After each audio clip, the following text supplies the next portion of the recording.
Hi everyone, today we're going to do Wankat example 4-3, which is a basic example of how to do a McCab daily problem. So in this problem we have a distillation column and we have a total condenser and a partial reboiler, and we also have a feed. And so the feed is, so the distillation is an ethanol water distillation, and the equilibrium graph is here. And the feed is 1,000 moles. The composition, so the ethanol composition is 0.2, and the temperature is equal to 80 degrees Fahrenheit. So we know the composition of the distillate is equal to 0.80, and the composition of the bottoms is equal to 0.02. So now we're tasked with finding the number of stages required for this column to achieve the separation. Oh, we also know that L over D is equal to 5 over 3. So right off the bat, we have everything we need to trace an operating line. We need to find Q. We'll start by drawing the feed line for this diagram. Now, the feed line, to calculate the feed line, we need to find Q. And in this case, we're not given Q. Sometimes we are, but in this case, we're just given the temperature. So in order to find Q, we need to consult an enthalpy composition diagram.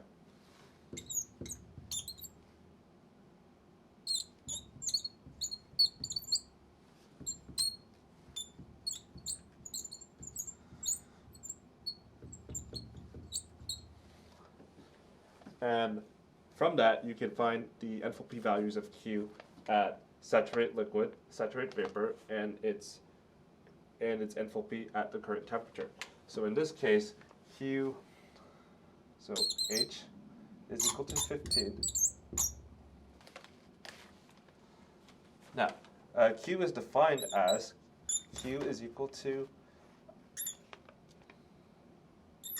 HV minus H over HV minus HL, where H is the enthalpy of the feed, and then HV is the enthalpy for saturated vapor, and HL is the enthalpy for the saturated liquid.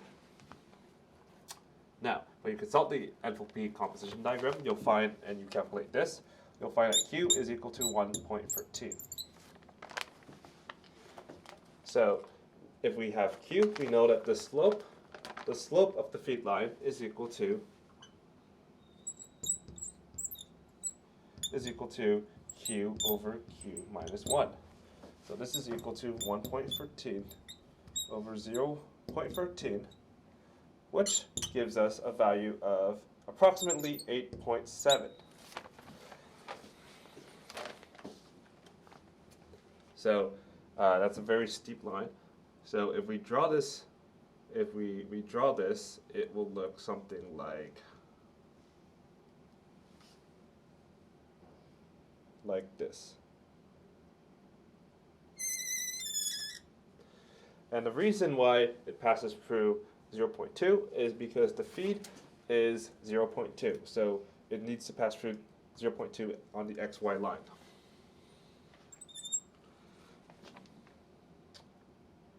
So the next step is to calculate the operating line. So we know L over D. So we know that the slope of the operating line is equal to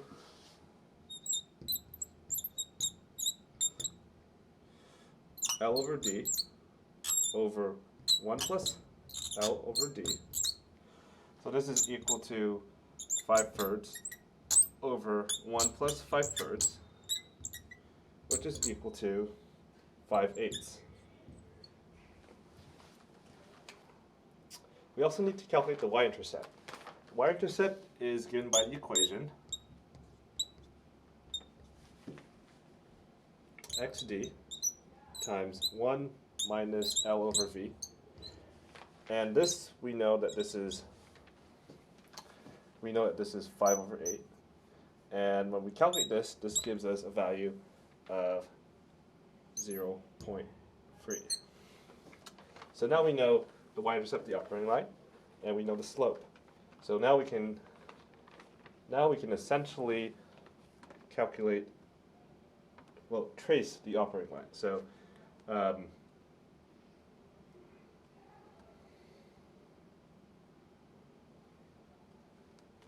so it's going to start here, and it's going to run all the way to y equals 0.3.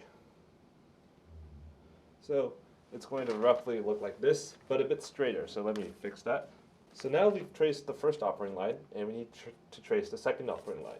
Now we could calculate internal flow rates and then use equations to trace it that way, but there's a much simpler way.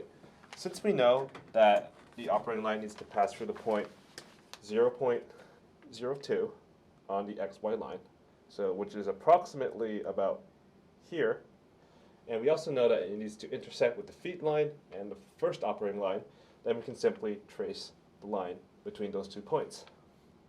So doing that gives us this, and that's our second operating line. Okay, now that we have our 2 operating lines, we're ready to trace the steps in the McGill method. So we'll start at x equals 0.8, because that's where the distillate is. And we'll go horizontally, reach the equilibrium line, and then trace downwards to the operating line. So we'll start at 0.8, we go all the way to the equilibrium line, then we go down. So that's one step, another step, and we keep doing this until we get to where the 2 operating lines intersect. And because this feed is optimally placed, we'll right away we'll switch to using the second operating line. So we'll keep stepping down,